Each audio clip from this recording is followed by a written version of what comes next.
My dear friends, বর্তমানে রাজ্য সরকারের বিরুদ্ধে এত দুর্নীতির অভিযোগ। বর্তমানে রাজ্য সরকারের প্রথম সারির বেশ কিছু নেতা দুর্নীতির অভিযোগে আজ জেলবন্দি। তারপরেও এই সরকারের ছোট বড় মাঝারি সব ধরনের নেতা, তাদের বডি ল্যাঙ্গুয়েজ দেখে মনে হয় তারা অনন্তকাল ক্ষমতায় থাকবে, তাদের কখনো কেউ ক্ষমতাচ্যুত করতে পারবে না, এতটা কনফিডেন্ট। কিন্তু কিভাবে? প্রতিনিয়ত জনসাধারণ এই সরকারের বিরুদ্ধে তাদের ক্ষোভ উগড়ে দিচ্ছে, এই সরকারের উপর আস্থা হারিয়ে এই সরকার থেকে তারা দূরত্বতা বজায় রাখছে। তারপরে এই সরকার সম্পূর্ণভাবে আত্মবিশ্বাসে ডগমগ করছে। কিন্তু কিভাবে, কেন? এই কিভাবে বা কেনের উত্তর আজকের পর্বে খোঁজার চেষ্টা করব। আমি দেবাশিস, আর আপনারা দেখছেন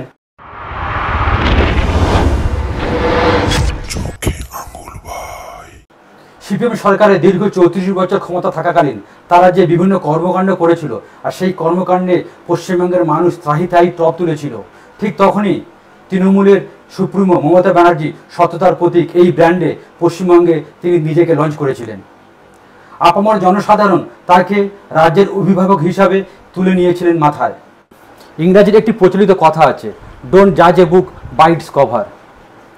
এই কথার মর্মার্থ এটাই যে বাইরেটা দেখে মানুষের সম্পূর্ণ বা ভিতরটা বিচার করতে যেও না। আমাদের সেই দিনে নেওয়ার সিদ্ধান্ত যে কতটা ভুল হয়েছিল তা আজকের পশ্চিমবঙ্গবাসী মর্মে মর্মে বুঝতে পারছে।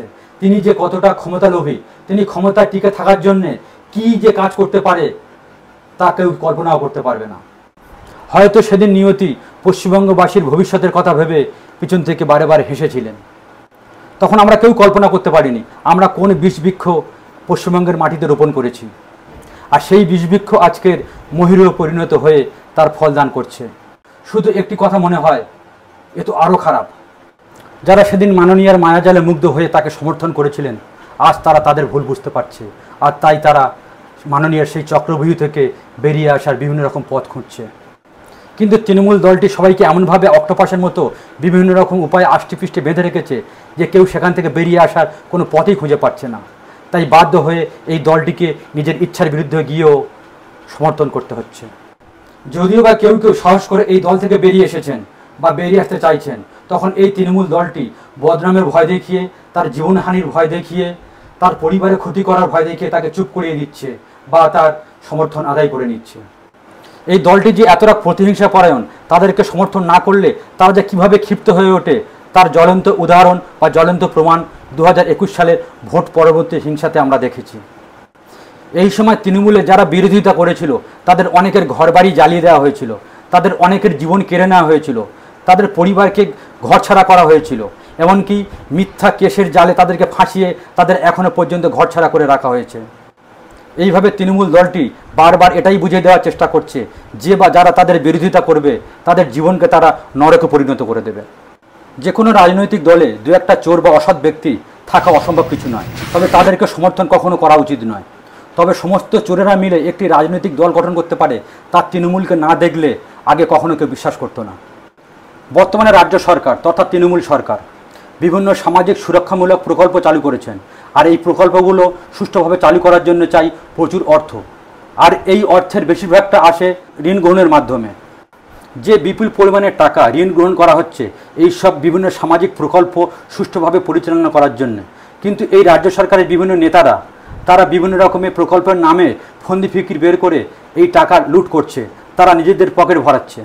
আর আমরা রাজ্যবাসীরা বিভিন্ন প্রকল্পের মাধ্যমে যৎসামান্য পাওয়া কিছু টাকা পেয়ে আমরা আনন্দে আত্মহারা হয়ে যাচ্ছি, গদগদে চিত্তে এই সরকারকে ভোটদান করে যাচ্ছি।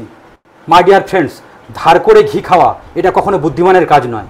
যদিও বুঝতাম এই টাকাটি গরিব মানুষের জন্যে, তারা দুবেলা দুমুঠো খাওয়ার জন্য এই টাকাটি ব্যবহার করে, কিন্তু তা তো বাস্তবিক নয়। দেখা গেছে এমন অনেকে আছে যারা এই টাকাটি মাসের শেষে বিউটি পার্লারের খরচা হিসাবে ব্যবহার করে।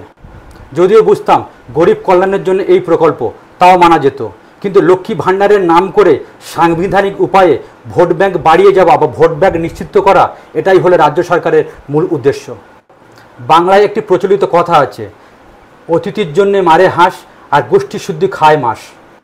অর্থাৎ সামাজিক সুরক্ষা প্রকল্পের নাম করে বা গরিব কল্যাণের নাম করে যে টাকাগুলো ঋণ নেওয়া হচ্ছে, সেই টাকাগুলো বেশিরভাগটা এই রাজ্য সরকারের নেতা নেত্রীদের পকেটে চলে যাচ্ছে এবং তারা সেই টাকাটি ভোটের সময় ব্যবহার করে ভোট কিনে নিচ্ছে। আচ্ছা বলুন তো, এই মমতা সরকার আসার আগে গ্রামে কি কোনো ক্লাব ছিল না, নাকি ক্লাবের তত্ত্বাবধানে গ্রামে কোনো পূজা হতো না? সব তো হতো। তাহলে হঠাৎ করে এই মমতা সরকার আসার পরে গ্রামের ক্লাবগুলোকে এত টাকা অনুদান করা হচ্ছে কেন? এর কারণ একটাই, সমস্ত ক্লাবগুলোকে অনুদান দিয়ে তাদের হাতে মুঠোয় এনে এলাকার সমস্ত ভোটকে বা এলাকার ভোট ব্যাংকে তাদের করায়ত্তভুক্ত করে তাদের ক্ষমতায় থাকা নিশ্চিতকরণ করা। মমতা সরকারের লুটেরা বাহিনী তারা তো এটা জানে যে যতদিন ক্ষমতায় তারা থাকতে পারবে ততদিন তাদের খাওয়া পড়ার কোনো অভাব হবে না, তারা ততদিন লুটুপুটে খেতে পারবে। তারা তো দেখছে যে যে সমস্ত চোরেরা চুরি করার পর ধরা পড়ছে, স্বয়ং সুপ্রিমো গিয়ে তাদের হয়ে সওয়াল জবাব করছে। তারা জানে যে তারা চুরি করে ধরা পড়লে স্বয়ং নেত্রী তাদের বাঁচাবে, তাই তারা অধিক উৎসাহিত হয়ে চুরির কাজে বিশেষভাবে মনোনিবেশ করছে। তাই এই লুটেরা বাহিনী নির্ভয়ে যত্ন সহকারে চুরি করে চলছে। শুধু একটাই কন্ডিশন, তোরা যে যা করিস ভাই, আমাকে কিন্তু ক্ষমতায় রাখাই চাই। আর তাই ভোটের সময় বারবার দেখা যায় মমতা সরকারের এই বাহিনীগুলো ছাপ্পাবাজি, গুন্ডাবাজি, বোমাবাজি, রেগিং, বুথদখল এসব কর্মকাণ্ড করে মমতা সরকারকে ক্ষমতায় টিকে রাখার আপ্রাণ চেষ্টা করে। তাছাড়াও আরও অনেক কারণ আছে এত দুর্নীতি করার পরেও এই সরকার ক্ষমতা টিকে থাকার। আমরা বহু সময় দেখেছি যে ভোট আসার আগে মাননীয় মুখ্যমন্ত্রী তার শরীরের বিভিন্ন জায়গায় চোট লেগে যায়, আর সেই চোটটিকে দেখিয়ে মানুষের কাছ থেকে সহানুভূতি আদায় করে ভোটের টিকে থাকার আপ্রাণ চেষ্টা করে। তবে কিন্তু এই তারকিব এতদিনে কাজ করে আসছে। মানুষকে ভুল বুঝিয়ে সাম্প্রদায়িক উস্কানি দিয়ে তিনি ভোট ব্যাংকে স্ট্রং করছে। এই সরকারের বিরুদ্ধে এত দুর্নীতি দায়ে এই সরকারের বিভিন্ন নেতারা আজ জেলবন্দি। তারপরেও মুখ্যমন্ত্রী বা তার দলের নেতারা মানুষকে ভুল বোঝায়, মানুষকে এটাই বোঝায় যে তাদের কোনো দোষ নেই, তাদের সরকার পবিত্র, ধোয়া তুলসী পাতা। তাদের ইমেজ সবার কাছে খারাপ করার জন্যে এইভাবে তারা রাজনৈতিক প্রতিহিংসা করছে। এই মমতা সরকার বিভিন্ন সময় বিভিন্ন সেলিব্রিটিকে তার দলের মধ্যে নিয়ে আসছে, তাদেরকে ভোটের টিকিট দিয়ে তাদেরকে ভোটে দাঁড় করানো হচ্ছে, এবং এইসব সেলিব্রিটিরা তারা গিয়ে জনসাধারণকে এটাই বলছে যে আপনারা আমাদেরকে ভোট দিন, তাহলে আমাদেরকে আপনারা ফ্রিতে দেখতে পাবেন। আর তাতে সাধারণ মানুষ, বোকা সাধারণ মানুষ সেলিব্রিটিকে দেখার আশায় তারা তাদের অমূল্য ভোটটিকে অপাত্রে দান করছে। বিভিন্ন সময় আমরা শুনেছি যে অবৈধ অনুপ্রবেশকারীরা আমাদের রাজ্যে আশ্রয় নিচ্ছে এবং তারা আমাদের রাজ্যের ভোটার হয়ে যাচ্ছে, তাদেরকে আশ্রয় দিচ্ছে আমাদের এই সরকার। এই আমদানিকৃত নতুন ভোট ব্যাংকের জন্যে এই রাজ্য সরকার এখনও পর্যন্ত ক্ষমতায় টিকে আছে। আর তাই তো যখন এনআরসি বা কেয়া হবে এটা শোনে, তখন আমাদের মাননীয়ার ঘুম হারাম হয়ে যায়। কারণ আমাদের মাননীয়া জানেন যদি এনআরসি বা কেয়া হয় তাহলে এইসব অবৈধ অনুপ্রবেশকারীরা রাজ্য ছাড়া হয়ে যাবে, এবং তার ফলে তার সঙ্গে সঙ্গে আমাদের মাননীয়ার ক্ষমতায় টিকে থাকার বাসনা ধূলিসাৎ হয়ে যাবে।